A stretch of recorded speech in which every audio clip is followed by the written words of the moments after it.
परिस्थिती थोडंसं तुम्हाला थांबवते? बसतो की नाही बसतो हा चिकित्सेचा भाग आहे, तो न्यायालयीन प्रक्रियेचा भाग आहे. कुठल्या अटीचा भंग झाला असेल? किंवा वेळेचं बंधन असेल किंवा तुमचं आंदोलन आमरण उपोषणाचं असेल, तो त्या संज्ञेमध्ये नाही आहे. आणि एक मिनिट आणि घटनादत्त अधिकार हा आंदोलन करण्यासाठी देऊ शकता, मोर्चे काढण्यासाठी देऊ शकता, सभा भरवण्यासाठी देऊ शकता. मग आंदोलन जर आमरण उपोषण असेल तर ते वेगळं कसं असू शकतं? एकाच वेळी दोन वेगळ्या गोष्टी चालू शकतात. पण तुम्हाला कुणी नोटीस दिली आहे, का दिली आहे?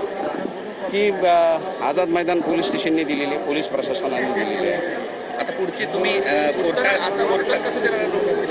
कोर्टात कसं करणार? तुम्ही जे मांडू ते तुम्ही ऐकणारच आहात. नाही, असं आहे की काय काय पालन केलेलं आहे, त्रुटींच्या काय काय सूचना केलेल्या आहेत त्या आहेत? नाही, कालच्या आपण सूचना पाळल्या. तुम्ही बघितलं रोडवर बऱ्याचशा गाड्या खाली झालेल्या आहेत. आपण ते माझ्याकडे बसण्यापेक्षा तुम्ही रोडच्या बातम्या दाखवल्या पाहिजे.